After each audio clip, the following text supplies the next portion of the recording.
지난 1일 미국 노동부의 고용지표가 발표됐습니다. 고용 쇼크 수준의 고용지표가 발표되면서 S의 공포, 그러니까 스태그플레이션에 대한 우려도 고조되는 상황입니다. 이러한 상황에서 연준의 금리 인하 전망은 어떻게 될지, 또 우리 금리 인하는 또 어떤 모습을 보일지 이야기 나눠보도록 하겠습니다. 피나클 경제연구소 장재철 대표님과 함께합니다. 안녕하십니까? 네, 안녕하세요. 네, 반갑습니다. 네, 1일 발표된 고용지표가 시장 전망치보다 크게 낮게 나왔습니다. 특히 비농업 일자리가 전월 대비 7만 3천 명 늘면서 10만 명이라는 그 노동 전문가들의 예상치보다 훨씬 낮게 나왔고요. 또 5, 6월 고용 증가폭도 이례적으로 대폭 하향 조정이 됐는데 이런 것들이 조금은 예상된 상황이라고 할 수 있습니까? 어떻습니까? 사실 미국 노동시장이 굉장히 견조하다, 리질리언트하다는 평가는 많았는데 연준 내에서도 노동시장에 대한 우려는 사실 있었어요. 그래서 지난 그 FOMC 7월 회의에서 금리 인하의 주장을 폈던 월러와 그 버만 이사 같은 경우에는 노동시장 좀 잘 보자. 그래서 이런 노동시장에 대한 우려가 전혀 없던 건 아니었는데요. 네. 그래도 아주 신뢰성을 가지고서 계속 통계를 발표했던 노동통계국에서의 지표가 이렇게 나쁘게 나오니까 시장에서는 이것이 이제 경기 둔화에 대한 본격적인 신호가 시작된 거 아니냐 이런 우려가 좀 있었고요. 이러한 지금 말씀하셨던 그 뭐 부진한 지표와 하향 조정된 것뿐만 아니라 데이터를 보면은 실업 그 청구 건수 중에서 어떻게 보면은 실업자들 중에서 장기 실업자들이라고 있거든요. 네. 27개월 이상 27주 이상 직장을 못 구한 장기 실업자들의 비중이 전체 실업자의 약 한 4분의 1이나 되고 있어요.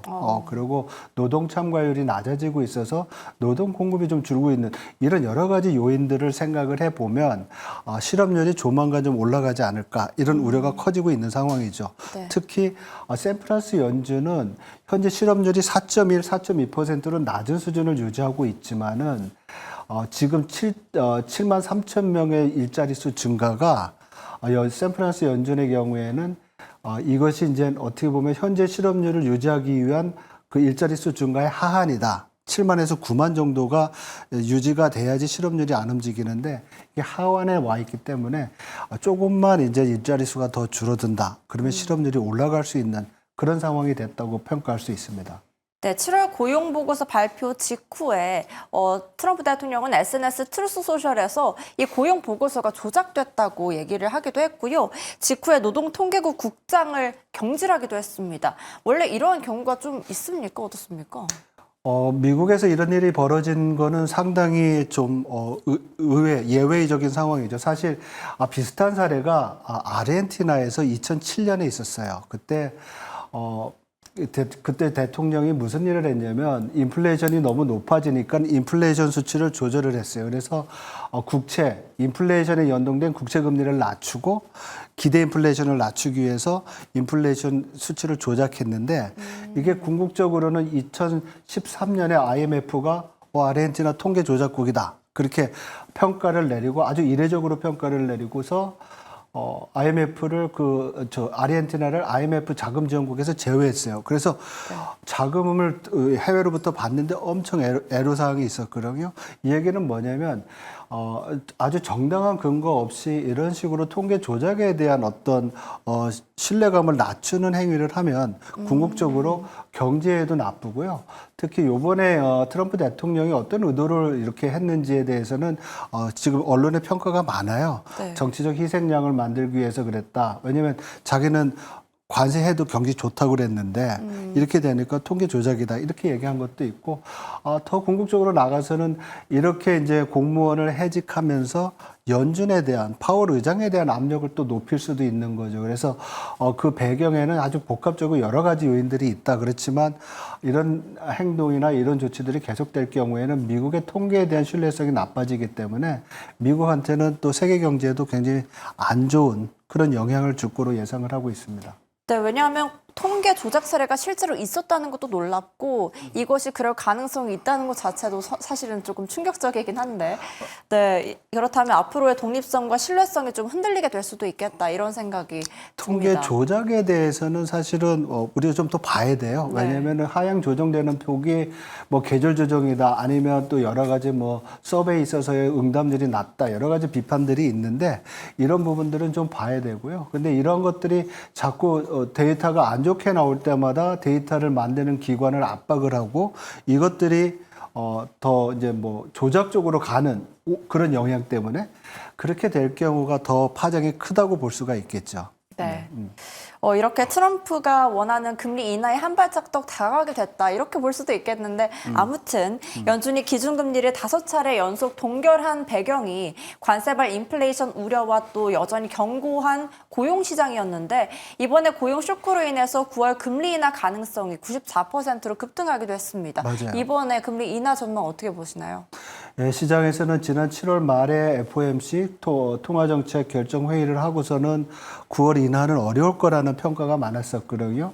근데 지금 우리가 연준의 정책금리 결정을 영향을 주는 세 가지 요인을 보면 하나가 이제 앞에서 말씀드렸던 트럼프 대통령의 압박이 있고요. 두 번째가 고용 데이터가 있고 세 번째가 관세가 물가에 얼만큼 영향을 미치냐 이런 문제였는데 이 첫 번째와 세 번째 정치적 압박과 관세로 인한 인플레이션 압박을 그냥 가만히 놓고 보면 이 두 번째 요인인 고용 둔화가 이번에 데이터로 나타난 거잖아요. 네. 그만큼 시장에서는 이러한 요인들이 9월 달에 금리 인하 확률을 높였고 이것이 뭐 7월 말에는 9월 달 인하 확률이 38%였는데 지금 90%가 넘게 됐어요. 그래서 시장에서 상당히 많이 기대를 하고 특히 또 12월까지 연준은 한 2번 정도 금리 인하할 거로 봤는데 시장은 한 3번 정도 인하하는 거로 보고 있어요. 그래서 금리 인하에 대한 가능성이 높아졌는데 더 중요한 것은 인플레이션이 앞으로도 더 높아질 가능성이 있다는 거거든요. 지금 소비자 물가에 인플레이션이 적용되는 것이 이제 6월 달부터 조금씩 나타나고 있는데 전문가들은 8월과 9월 달에 본격화될 거로 보고 있어요. 그래서 이러한 인플레이션에 대한 우려가 여전하기 때문에 아직까지 그냥 섣불리 9월 달에 인하를 점치는 것보다는 9월 5일 날 나오는 8월의 고용 지표와 추후에 나오는 인플레이션 데이터를 보면서 좀 데이터를 보면서 판단하는 게 좋지 않겠느냐 이런 생각입니다. 그래서 지금 시장에서는 9월 달이지만 저는 좀 데이터를 좀 보자. 인플레이션 아직 우려다. 그래서 10월 달에 금리 인하 가능성도 무게를 두고 보고 있습니다. 네, 8월 고용 지표와 또 인플레이션 데이터까지 꼼꼼히 한번 챙겨보면서 금리 인하 전방 한번 얘기해 보자라고 말씀을 해주셨습니다.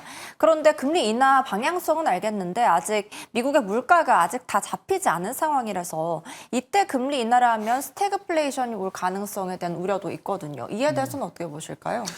예, 아무래도 금리 인하를 하게 되면 다른 조건이 다 일정하다 그러면 소비도 좋아지고 투자도 좋아지고 그래서 물가 압력이 높아질 수가 있겠죠. 그렇지만 현재로서는 연준의 판단이 연준의 정책금리 4.25에서 4.5%가 연준이 생각하고 있는 적정금리, 중립금리를 3% 보고 있다고 하면 상당히 높거든요. 네. 그 얘기는 금리를 한 번, 두 번 내린다고 하더라도 여전히 제약적인 긴축적인 상황이다. 그래서 인플레이션 압력이 커지는 것, 금리를 내려서 인플레이션 압력이 커지는 것보다는 관세 영향이 더 클 거로 봐요. 그리고 금리를 내리게 되면 스태그플레이션이라는 게 뭐냐면 경기 침체 속에서 인플레이션이 가속화되는 거거든요. 네. 그래서 경기 침체 면에서는 금리를 내리면 경기가 좀 좋아지겠죠. 네. 그래서 저는 금리 내렸을 때 여러 가지 스태그플레이션보다는 스태그플레이션의 가장 큰 우려는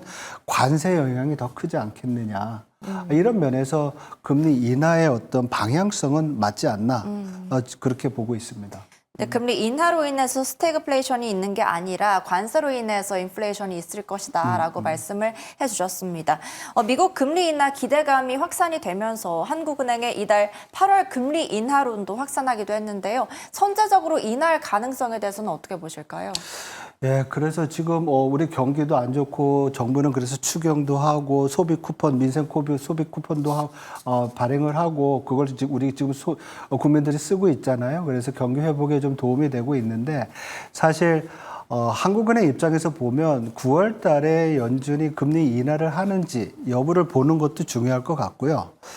두 번째로는 지난 7월 달에 한국은행 금통위에서 어떤 논의가 있었냐면 금리 인하는 하겠는데 네. 금융 불안 요인을 더 봐야 된다. 그리고 지금 정부에서 여러 가지 가계 부채 부동산 대책 얘기했잖아요. 네. 그 효과를 좀 봐야 되는데 그거를 보려면 시차가 걸린다. 그래서 지난 7월이니까 8월 달에는 한번 건너뛰고 10월 달에 금리를 내리지 않을까 이렇게 지금 생각을 하고 있습니다. 그렇지만 시장에서는 일부 8월 달에 금리 인하에 대한 가능성도 보고 있는 그런 상황이라고 볼 수가 있습니다. 네, 오늘 말씀 여기까지 듣도록 하겠습니다. 지난 1일 발표된 7월 고용지표가 쇼크로 나오면서 경기 둔화 우려를 일으켰는데요. 이로 인해서 금리 인하 가능성, 미국과 한국에 대해서까지 한번 살펴봤습니다. 오늘 말씀 감사합니다. 네, 고맙습니다.